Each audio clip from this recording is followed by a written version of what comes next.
জয় শ্রীকৃষ্ণ, রাধে রাধে। নমস্কার বন্ধুরা, অমৃত কথা চ্যানেলে আপনাদের সকলকে জানাই স্বাগত। বন্ধুরা, 17ই ফেব্রুয়ারি 2026 সালের সেই মহেন্দ্রক্ষণ ঘনিয়ে আসছে যখন মহাকাশে রচিত হবে এক অনন্য কাব্য বলয় সূর্যগ্রহণ। এটি কেবল বিজ্ঞানীদের কাছে একটি মহাজাগতিক বিষয় নয়, বরং সনাতন ধর্মাবলম্বী এবং জ্যোতিষশাস্ত্রে অনুসারীদের কাছে এক গভীর আধ্যাত্মিক ও শক্তিশালী পরিবর্তনের সংকেত। যখন দিনের মধ্যে গগনে সূর্যের তেজ ঢেকে গিয়ে আকাশে একটি উজ্জ্বল আগুনের আংটি বা রিং অফ ফায়ার ফুটে উঠবে, তখন প্রকৃতির প্রতিটি স্পন্দন ঘটবে এক অদৃশ্য শক্তির খেলা। প্রতিটি স্পন্দনে ঘটবে এক অদৃশ্য শক্তির খেলা। বৈদিক জ্যোতিষ মতে সূর্য হলো আমাদের আত্মার কারক এবং জীবনী শক্তির আধার। সেই সূর্যের উপর যখন গ্রহণের ছায়া পড়ে, তখন তা আমাদের জীবনযাত্রা, খাদ্যাভ্যাস এবং ভাগ্যলিপিতে নিয়ে আসে সুদূর প্রসারী প্রভাব। শাস্ত্রীয় মতে এই সময়টি যেমন অত্যন্ত সতর্কতার, তেমনি কিছু রাশির জন্য এটি কুবেরের ভাণ্ডার খুলে দেওয়ার চাবিকাঠি। আজকের এই বিশেষ ভিডিওতে আমরা সেই গূঢ় রহস্যগুলোই উন্মোচন করব। গ্রহণের সময় কোন কাজগুলো আপনার চরম অমঙ্গল ডেকে আনতে পারে, কোন খাবারগুলো সেই সময় বিষের সামান হয়ে ওঠে, এবং কোন সেই 5টি সৌভাগ্যবান রাশি যারা এই বলয়গ্রাস গ্রহণের প্রভাবে কোটিপতি হওয়ার পথে বা পা বাড়াতে চলেছেন। এছাড়াও জানবো 2026 সালে সূর্যগ্রহণের সঠিক সময়সূচি। তাই আজকের ভিডিওটি খুব গুরুত্বপূর্ণ হতে চলেছে। মূল পর্বে যাওয়ার আগে আমার সকল দর্শক বন্ধুদের কাছে একটা অনুরোধ থাকবে, দয়া করে ভিডিওটি সম্পূর্ণ মনোযোগ সহকারে দেখবেন। যদি ভালো লাগে তাহলে অবশ্যই একটা লাইক করবেন আর কমেন্টে ভক্তি ভরে লিখবেন জয় শ্রীকৃষ্ণ, রাধে রাধে। আমাদের চ্যানেলটিকে সাবস্ক্রাইব করে পাশে থাকা বেল বাটনটি অন করে রাখবেন। তো চলুন শুরু করা যাক আজকের আলোচনা। বলয়গ্রাস সূর্যগ্রহণের গূঢ় রহস্য ও জ্যোতিষিক গুরুত্ব। বলয়গ্রাস সূর্যগ্রহণ বা অ্যানুলার সোলার ইক্লিপস কেবল একটি মহাজাগতিক ছায়া আলোর খেলা নয়। জ্যোতিষ বিজ্ঞানের ভাষায় যখন চাঁদ পৃথিবী ও সূর্যের মাঝখানে আসে, কিন্তু পৃথিবী থেকে চাঁদের দূরত্ব বেশি থাকার কারণে সেটি সূর্যকে পুরোপুরি ঢাকতে পারে না, তখন সূর্যের চারপাশ দিয়ে একটি উজ্জ্বল আগুনের বলয় দেখা যায়। একেই বলা হয় রিং অফ ফায়ার। সনাতন ধর্ম ও জ্যোতিষশাস্ত্রের দৃষ্টিভঙ্গি, বৈদিক জ্যোতিষশাস্ত্রে সূর্যকে জগৎ চক্ষু এবং আত্মার কারক গ্রহ বলা হয়। পুরাণ অনুসারে সমুদ্র মন্থনের সময় রাহুর অমৃত পানের ঘটনা এবং সূর্য ও চন্দ্রের তা ধরিয়ে দেওয়ার প্রতিশোধ স্বরূপ রাহু সূর্যকে গ্রাস করার চেষ্টা করে। জ্যোতিষ মতে এই সময়ে সূর্য তার তেজ হারায় এবং পৃথিবীতে রাহুকেতুর নেতিবাচক প্রভাব বৃদ্ধি পায়। বলয়গ্রাস গ্রহণের সময় যেহেতু সূর্যের কেন্দ্রীয় অংশ ঢাকা থাকে এবং কেবল বাইরের অংশ দেখা যায়, তাই একে অত্যন্ত শক্তিশালী শক্তির পরিবর্তন হিসেবে দেখা যায়। এই সময় মহাজাগতিক বিকিরণ অত্যন্ত তীব্র থাকে, যা আমাদের মানসিক ও শারীরিক স্তরে প্রভাব ফেলে। সূতকাল এক অশুভ সময়ের বিস্তার। সূর্যগ্রহণে 12 ঘন্টা আগে থেকেই সূতকাল শুরু হয়। শাস্ত্রমতে সূতকাল হলো এমন একটি সময় যখন বায়ুমণ্ডল দূষিত হয়ে পড়ে এবং কোনো শুভ শক্তি কার্যকর থাকে না। এই সময় মন্দিরের দরজা বন্ধ রাখা হয়। বলয়গ্রাস গ্রহণের ক্ষেত্রে এই সূতকালের গুরুত্ব অপরিসীম। এই দীর্ঘ সময়ে মানুষের দৈনন্দিন অভ্যাসে পরিবর্তন আনা জরুরি বলে মনে করা হয়, যাতে গ্রহণের কুপ্রভাব শরীরে বা মনে না পড়ে। সূর্যগ্রহণের দিন ভুলেও করবেন না এই 7টি কাজ। বিস্তারিত বিশ্লেষণ। সনাতন শাস্ত্র এবং জ্যোতিষবিদ্যায় গ্রহণের সময় কিছু নির্দিষ্ট বিধিনিষেধ আরোপ করা হয়েছে। নিচে সেই 7টি কাজ সম্পর্কে বিস্তারিত আলোচনা করা হলো। এক, নতুন কোনো মাঙ্গলিক কাজের সূচনা। গ্রহণের সময়কে অশৌচকাল ধরা হয়, তাই এই সময় নতুন ব্যবসা শুরু করা, গৃহপ্রবেশ, বিবাহ বা অন্নপ্রাশনের মতো কোনো শুভ কাজ করা নিষিদ্ধ। বিশ্বাস করা হয় যে গ্রহণের সময় এ কাজের বীজ বপন করা হয়, তাতে রাহু কেতুর কুদৃষ্টি পড়ে, যার ফলে ভবিষ্যতে আর্থিক ক্ষতি বা বাধার সৃষ্টি হতে পারে। 2, নিদ্রা বা শয়ন। অসুস্থ ব্যক্তি, শিশু এবং অতিবৃদ্ধ ছাড়া সাধারণ মানুষের জন্য গ্রহণের সময় ঘুমানো অত্যন্ত অশুভ। শাস্ত্রে বলা হয়েছে গ্রহণের সময় শরীরের মেটাবলিজম বা হজম শক্তি কমে যায়, এবং ব্যক্তি অলস হয়ে পড়ে। আধ্যাত্মিক মতে গ্রহণের সময় শরীরের চক্রগুলি সক্রিয় থাকে, ঘুমালে সেই শক্তির অপচয় হয়। 3 ধারালো বা তীক্ষ্ণ বস্তুর ব্যবহার, কাঁচি, ছুরি, বটি বা সুই ব্যবহার করা এই সময় কঠোরভাবে নিষিদ্ধ। বিশেষ করে গৃহিণীদের এই সময়ে সবজি কাটা বা সেলাইয়ের কাজ থেকে বিরত থাকতে বলা হয়। লোকবিশ্বাস অনুযায়ী এই সময় ধারালো বস্তু ব্যবহার করলে স্বসম্পর্কের মধ্যে তীক্ষ্ণতা আসে এবং শারীরিক আঘাতের সম্ভাবনা থাকে। 4 কলহ বিবাদ ও কটুবাক্য প্রযোগ। সূর্য মানসিক বলের প্রতীক, গ্রহণের সময় মানসিক অস্থিরতা বৃদ্ধি পায়। তাই এই সময় কারো সাথে ঝগড়া করা বা কাউকে অভিশাপ দেওয়া উচিত নয়। মনে করা হয় গ্রহণের সময় উচ্চারিত নেতিবাচক শব্দ বা চিন্তা বহুগুণ হয়ে ফিরে আসে। এই সময় শান্ত থেকে মৌনব্রত পালন বা জপ করা শ্রেয়। 5 মূর্তি স্পর্শ ও বাহিক পূজা। গ্রহণের সময় মন্দিরের বিগ্রহ স্পর্শ করা সম্পূর্ণ নিষিদ্ধ। এই সময় কোনো ফুল তোলা বা দেবতার চরণে নিবেদন করা উচিত নয়। বাহিক আরম্ভপূর্ণ পূজার চেয়ে মানুষ পূজা বা মনে মনে ইষ্টমন্ত্র জপ করা 1000 গুণ বেশি ফলদায়ক বলে শাস্ত্রে বর্ণিত হয়েছে। গাছগাছালির ক্ষতি সাধন। সনাতন ধর্মে গাছকে প্রাণময় সত্তা মনে করা হয়। গ্রহণের সময় পরিবেশের সূক্ষ্ম ভারসাম্য নষ্ট হয়। তাই এই সময় গাছের পাতা ছেঁড়া, ডাল কাটা বা গাছে জল দেওয়া অনুচিত। মনে করা হয় প্রকৃতির এই সংবেদনশীল সময়ে গাছপালাও এক প্রকার ধ্যানে থাকে। ভ্রমণ ও সরাসরি সূর্য দর্শন। গ্রহণের সময় ক্ষতিকারক অতি বেগুনি রশ্মি বায়ুমণ্ডলে ছড়িয়ে পড়ে। তাই এই সময়ে দীর্ঘযাত্রায় বের হওয়া ঠিক নয়। এছাড়া খালি চোখে সূর্যগ্রহণ দেখা চোখের রেটিনার জন্য চরম ক্ষতিকর। শাস্ত্রীয় মতে গ্রহণের অশুভ আলো সরাসরি শরীরে লাগলে চর্মরোগ বা অন্যান্য শারীরিক সমস্যা হতে পারে। বলয়গ্রাস সূর্যগ্রহণের দিনে ভুলেও খাবেন না এই 5টি খাবার। গ্রহণের সময় বায়ুমণ্ডলে তেজ সক্রিয়তা ও জীবাণুর মাত্রা বৃদ্ধি পায়। আয়ুর্বেদ শাস্ত্র অনুসারে গ্রহণের সময় আমাদের পাচনতন্ত্র অত্যন্ত সংবেদনশীল থাকে। তাই নিম্নলিখিত 5টি খাবার পরিহার করা উচিত। 1 আমিষ জাতীয় খাদ্য, মাছ, মাংস, ডিম। আমিষ খাবার হজম হতে প্রচুর শক্তির প্রয়োজন হয়। গ্রহণের সময় আমাদের শরীরের বায়ু ও পিত্তের ভারসাম্য বিঘ্নিত থাকে। এই অবস্থায় আমিষ ভক্ষণ করলে পেটের রোগ, বদহজম এবং বিষক্রিয়া হতে পারে।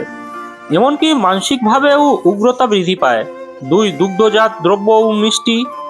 দুধ বা ছানা অত্যন্ত দ্রুত পচনশীল। গ্রহণের ক্ষতিকর তরঙ্গ এই জাতীয় খাবারকে খুব তাড়াতাড়ি নষ্ট করে দেয়। যদিও বাইরে থেকে দেখলে বোঝা যায় না, কিন্তু এর সূক্ষ্ম গুণাগুণ নষ্ট হয়ে যায়, যা শরীরের টক্সিন তৈরি করতে পারে। 3 পূর্বের কাটা ফল ও সবজি। আগে থেকে কেটে রাখা ফল বা স্যালাড গ্রহণের সময় খাওয়া একেবারেই উচিত নয়। উন্মুক্ত অবস্থায় থাকা এই খাবারগুলো গ্রহণের দূষণ শোষণ করে নেয়। তাই গ্রহণের সময় সতেজ খাবার খাওয়া বিধান থাকলেও কাটা ফল বর্জন করা হয়। 4 মদ ও নেশা জাতীয় দ্রব্য। মদ্যপান বা যে কোনো ধরনের নেশা মানুষের বিচার বুদ্ধি লোপ করে। গ্রহণের সময় যেখানে আধ্যাত্মিক ও মানসিক উচ্চাবস্থায় থাকা প্রয়োজন, সেখানে নেশা করলে রাহুর নেতিবাচক প্রভাব ব্যক্তির চরিত্রে স্থায়ীভাবে গেঁথে যেতে পারে। 5 অতিরিক্ত তেল ও ঝালযুক্ত খাবার। ভাজা পোড়া বা গুরুপাক খাবার এই সময় শরীরের তাপমাত্রা বাড়িয়ে দেয়। গ্রহণের সময় শরীরকে শীতল ও হালকা রাখা প্রয়োজন। এই খাবারগুলো গ্রহণ করলে অনিদ্রা ও অস্থিরতা বৃদ্ধি পায়। বলয়গ্রাস সূর্যগ্রহণের দিন রান্না করা খাবার কি খাওয়া যাবে, এটি নিয়ে সাধারণ মানুষের মধ্যে অনেক বিভ্রান্তি রয়েছে। শাস্ত্রীয় ও বৈজ্ঞানিক যুক্তিতে এই উত্তর নিচে দেওয়া হলো। রান্না করা খাবারের উপর প্রভাব। সনাতন ধর্ম অনুসারে গ্রহণের সময় রান্না করা খাবার খাওয়া নিষিদ্ধ, কারণ গ্রহণের সময় বায়ুমণ্ডলে যে নেতিবাচক পরিবর্তন ঘটে তা রান্না করা অন্নকে অশুদ্ধ বা অখাদ্য করে তোলে। আগুনের স্পর্শে তৈরি হওয়া খাবারে গ্রহণের বিকিরণ দ্রুত প্রভাব ফেলে। তাজা খাবার বনাম বাসি খাবার। গ্রহণের আগে রান্না করা খাবার যদি গ্রহণের সময় পর্যন্ত রাখা থাকে, তবে তা বাসি ও অশুদ্ধ বলে গণ্য হয়। তাই নিয়ম হলো গ্রহণের আগে সমস্ত খাবার খেয়ে ফেলা এবং গ্রহণের সময় উপবাস থাকা। গ্রহণ শেষ হওয়ার পর স্নান সেরে পুনরায় তাজা খাবার রান্না করে খাওয়া উচিত। তুলসী পাতা ও কুশ ঘাসের মহিমা। যদি পর জীবনকে পুনরায় স্বাভাবিক ও শুদ্ধ করার জন্য কিছু নির্দিষ্ট ধাপ অনুসরণ করা হয়। 1 স্নান ও বস্ত্র পরিবর্তন। গ্রহণ শেষ হওয়ার সাথে সাথে পরিহিত বস্ত্র সহ স্নান করা কর্তব্য। স্নানের জলে সামান্য গঙ্গাজল মিশিয়ে নিলে তা আধ্যাত্মিক শুদ্ধি ঘটায়। স্নান করার সময় পূর্বপুরুষদের তর্পণ করাও শুভ। 2 গৃহ ও ঠাকুর ঘর শুদ্ধি। ঘর মোছার জলে নুন বা গঙ্গাজল মিশিয়ে পুরো ঘর পরিষ্কার করতে হবে। ঠাকুর ঘরের দেবমূর্তিগুলোকে গঙ্গাজল দিয়ে স্নান করিয়ে নতুন করে ভোগ নিবেদন করতে হবে। 3 দান ধ্যান। গ্রহণের পর দান করার গুরুত্ব অপরিসীম। নিজের সামর্থ্য অনুযায়ী চাল, ডাল, তিল, গুড় বা বস্ত্র গরিবদের দান করলে গ্রহদোষ খণ্ডন হয়ে এবং রাহুর কুপ্রভাব থেকে মুক্তি পাওয়া যায়। 4 গঙ্গাজল পান ও ছিটানো। বাড়ির চারদিকে এবং খাবারের উপর গঙ্গাজল ছিটিয়ে দেওয়া হয় যাতে পরিবেশের নেতিবাচকতা দূর হয়। এবার আমরা জানবো 2026 সালে বলয় গ্রাস সূর্যগ্রহণ কবে ও কখন পড়েছে। আগামী 17 ফেব্রুয়ারি মঙ্গলবার বলয় গ্রাস সূর্যগ্রহণ। সূর্যগ্রহণ শুরু হচ্ছে বিকেল 3:37 এবং সমাপ্ত হচ্ছে 7:58। যদিও ভারতবর্ষ থেকে এই গ্রহণ দেখা যাবে না, বলয় গ্রাস দেখা যাবে কেবলমাত্র অ্যান্টার্কটিকা থেকে। আংশিক গ্রহণ দেখা যাবে আর্জেন্টিনা এবং চিলির দক্ষিণ দিক থেকে। দক্ষিণ আফ্রিকা, মাদাগাস্কার এবং মোজাম্বিকের আকাশেও এই গ্রহণ দৃশ্যমান হবে। 2026 সালে 17 ফেব্রুয়ারি যে বলয় গ্রাস সূর্যগ্রহণ হতে চলেছে, জ্যোতিষশাস্ত্রের গণনা অনুযায়ী এটি বেশ কিছু রাশির জন্য অত্যন্ত ভাগ্য নির্ধারক হতে চলেছে। বৈদিক জ্যোতিষশাস্ত্রে গ্রহণকে পরিবর্তনের কারক মনে করা হয়। বিশেষ করে যখন সূর্য তার তেজ বলয় গ্রাস রূপে প্রদর্শন করে, তখন নির্দিষ্ট কিছু গ্রহের বিনাশ্য কয়েকটি রাশির জন্য কুবেরের ভাণ্ডার খুলে দিতে পারে। সনাতন ধর্ম এবং জ্যোতিষশাস্ত্রের গভীর বিশ্লেষণ অনুযায়ী এই সূর্যগ্রহণের প্রভাবে যে 5টি রাশি আর্থিক দিক থেকে অভাবনীয় উন্নতির যোগ রাখছে এবং যাদের কোটিপতি হওয়ার মতো সৌভাগ্য যোগ তৈরি হচ্ছে, তাদের সম্পর্কে নিচে বিস্তারিত আলোচনা করা হলো। 17 ফেব্রুয়ারি সূর্যগ্রহণ ভাগ্য বদলে যাওয়ার 5 রাশি। জ্যোতিষশাস্ত্রে সূর্যকে সাফল্যের কারক এবং রাহু কেতুকে আকস্মিক প্রাপ্তির কারক মনে করা হয়। এই গ্রহগত যুদ্ধের ফলে যে রাশিগুলো সবচেয়ে বেশি লাভবান হবে তারা হলো 1 মেষ রাশি। মেষ রাশির জাতক জাতিকাদের জন্য এই সূর্যগ্রহণ আশীর্বাদ হয়ে আসতে পারে। এই রাশির অধিপতি মঙ্গল এবং গ্রহণের সময় গ্রহের অবস্থান এমন থাকবে যে দীর্ঘদিনের আটকে থাকা পাওনা টাকা আপনি ফেরত পেতে পারেন। আর্থিক যোগ, পৈতৃক সম্পত্তি থেকে বড় ধনের লাভ হওয়ার সম্ভাবনা রয়েছে। বিশেষ পরামর্শ, গ্রহণের সময় ওম আদিত্যায় নমঃ মন্ত্র জপ করলে আপনার আর্থিক পথ আরও প্রস্তুত হবে। নতুন কোনো বিনিয়োগের পরিকল্পনা থাকলে গ্রহণের ঠিক পরেই তা কার্যকর করতে পারেন। 2 সিংহ রাশি। লিও, যেহেতু সূর্যের নিজস্ব রাশি হলো সিংহ, তাই এই বলয় গ্রাস গ্রহণের প্রভাব আপনাদের উপর সবচেয়ে বেশি পড়বে। তবে ভয়ের কিছু নেই, কারণ এই সময় আপনার দশম ভাব বা কর্মস্থানে শুভ দৃষ্টি থাকবে। আর্থিক যোগ, চাকরিতে বড় ধরনের পদোন্নতি বা ব্যবসায়িক চুক্তিতে বিপুল পরিমাণ অর্থ লাভের যোগ রয়েছে। যারা লটারি বা শেয়ার বাজারের সাথে যুক্ত তাদের জন্য এই সময়টি আকস্মিক ধন প্রাপ্তির হতে পারে। বিশেষ পরামর্শ, গ্রহণের পর স্নান সেরে তামা বা গমের কোনো বস্তু দান করুন, এতে রাজযোগের ফল দ্রুত পাবেন। 3 তুলা রাশি। লিব্রা, তুলা রাশির জাতকদের জন্য এই গ্রহণটি আয়ের নতুন উৎস খুলে দেবে। আপনার রাশির অধিপতি শুক্র গ্রহের অনুকূল প্রভাবে বিলাসিতা এবং সম্পদ বৃদ্ধির প্রবল সম্ভাবনা তৈরি হচ্ছে। আর্থিক যোগ, বিদেশ থেকে কোনো বল ব্যবসার প্রস্তাব আসতে পারে। যারা আমদানি রপ্তানির ব্যবসার সাথে যুক্ত তারা এই সময় কোটি টাকার মুখ দেখতে পারেন। বিশেষ পরামর্শ, গ্রহণের দিন সাদা তিল দান করা আপনার জন্য অত্যন্ত শুভ হবে। 4 বৃশ্চিক রাশি। স্করপিও, বৃশ্চিক রাশির জাতকদের জন্য এই সময়টি গুপ্তধন বা অপ্রত্যাশিত লাভের। আপনি হয়তো ভাবেননি এমন কোনো উৎস থেকে বড় অঙ্কের অর্থ আপনার হাতে আসবে। আর্থিক যোগ, কোনো পুরনো বিনিয়োগ বা আপনি প্রায় ভুলেই গিয়েছিলেন সেখান থেকে বিপুল লাভাংশ পেতে পারেন। রিয়েল এস্টেট বা জমি কেনাবেচায় যারা যুক্ত তাদের জন্য এটি স্বর্ণালী সময়। বিশেষ পরামর্শ, গ্রহণের অশুভ প্রভাব কাটাতে গঙ্গাজল দিয়ে ঘর শুদ্ধ করুন এবং হনুমান চালিসা পাঠ করুন। 5 কুম্ভ রাশি। অ্যাকোয়ারিয়াস, কুম্ভ রাশির জাতক জাতিকাদের উপর শনির বিশেষ দৃষ্টি থাকলেও এই সূর্যগ্রহণ আপনাদের কর্মক্ষেত্রে এক বিশাল বিপ্লব আনতে পারে। আপনার ধৈর্য এবং কঠোর পরিশ্রমের ফল দেওয়ার সময় এসেছে। আর্থিক যোগ, বড় কোনো প্রজেক্ট বা সরকারি টেন্ডার আপনার হাতে আসতে পারে, যা আপনার আর্থিক স্থিতি এক ধাক্কায় অনেক উঁচুতে নিয়ে যাবে। কোটিপতি হওয়ার স্বপ্ন পূরণ, ভাগ্যের পূর্ণ সমর্থন পাবে। বিশেষ পরামর্শ: গ্রহণের পর কোনো অভাবী ব্যক্তিকে কালো কম্বল বা কালো তিল দান করলে গ্রহের বাধা দূর হবে। ধনাগম ও সৌভাগ্য বৃদ্ধির জন্য বিশেষ কিছু জ্যোতিষী টোটকা। এই 5টি রাশির জাতক জাতিকাদের যদি গ্রহণের সময়ও পরে নিজের কাজগুলো করেন, তবে আর্থিক উন্নতির পথ আরো মসৃণ হবে। শ্রী সূক্ত পাঠ গ্রহণ চলাকালীন মনে মনে শ্রী সূক্ত বা মহালক্ষ্মী মন্ত্র পাঠ করুন। মনে করা হয় গ্রহণের সময় জপ করা মন্ত্র স্বাভাবিক সময়ের চেয়ে লক্ষ গুণ বেশি ফল দেয়। কুবের যন্ত্র স্থাপন: গ্রহণের পর ঘর পরিষ্কার করে উত্তর দিকে একটি কুবের যন্ত্র বা লক্ষ্মী গণেশের ছবি স্থাপন করলে ঘরে শ্রীবৃদ্ধি ঘটে। লবণ জলের ব্যবহার: গ্রহণের পর স্নানের জলে 1 চিমটি সামুদ্রিক লবণ মিশিয়ে স্নান করুন। এটি শরীরের চারপাশের নেতিবাচক বলয় দূর করে সৌভাগ্য আকর্ষণ করে। দান ও সেবা: গ্রহণের মোক্ষ লাভের পর গরু বা অন্য কোনো প্রাণীকে অন্ন দান করুন।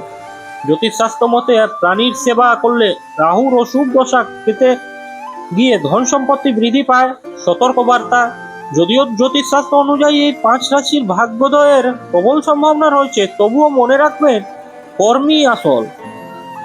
শাস্ত্রীয় বিধান অনুযায়ী সঠিক সময়ে সঠিক সিদ্ধান্ত এবং পরিশ্রমী ভাগ্যের চাকা ঘোরাতে সাহায্য করে। গ্রহণের সময় অহংকার ত্যাগ করে শান্ত মনে ঈশ্বরের আরাধনা করাই হলো শ্রেষ্ঠ পথ। বলয়গ্রাস সূর্যগ্রহণ আমাদের প্রকৃতির এক অমোঘ নিয়ম এবং শক্তির পরিবর্তনে সূচক। জ্যোতিষশাস্ত্র এবং সনাতন ধর্মের এই নিয়মগুলো দীর্ঘদিনের অভিজ্ঞতা এবং বিশ্বাসের উপর ভিত্তি করে তৈরি। যদিও আধুনিক জীবনযাত্রায় সব নিয়ম মানা কঠিন হতে পারে, তবু খাদ্যাভ্যাস এবং মানসিক আচরণের এই পরিবর্তনগুলো আমাদের শারীরিক ও মানসিক ভারসাম্য বজায় রাখতে সাহায্য করে। গ্রহণের সময় সংযম পালন করা এবং ঈশ্বরের আরাধনা করা আমাদের অন্তত শুদ্ধির পথ প্রস্তুত করে। প্রিয় বন্ধুরা, ভিডিওটি দেখে যদি ভালো লেগে থাকে এবং উপকৃত হয়ে থাকেন, তাহলে অবশ্যই একটি লাইক করবেন। এতে আমরা নতুন ভিডিও বানানোর জন্য অনুপ্রেরণা পাই। আর কমেন্টে সদা ও ভক্তি ভরে একবার অবশ্যই লিখবেন জয় শ্রীকৃষ্ণ, রাধে রাধে। এরকম তথ্যমূলক ভিডিও নিয়মিত পেতে আমাদের চ্যানেলটিকে সাবস্ক্রাইব করে পাশে থাকা বেল বাটনটি অন করে রাখবেন, যাতে এইরকম তথ্যমূলক গুরুত্বপূর্ণ ভিডিও আপনারা নিয়মিত দেখতে পারেন। সকলে ভালো থাকবেন, সুস্থ থাকবেন। আপনার উপর ঈশ্বরের কৃপা সদা বর্ষিত হোক। জয় শ্রীকৃষ্ণ, রাধে রাধে।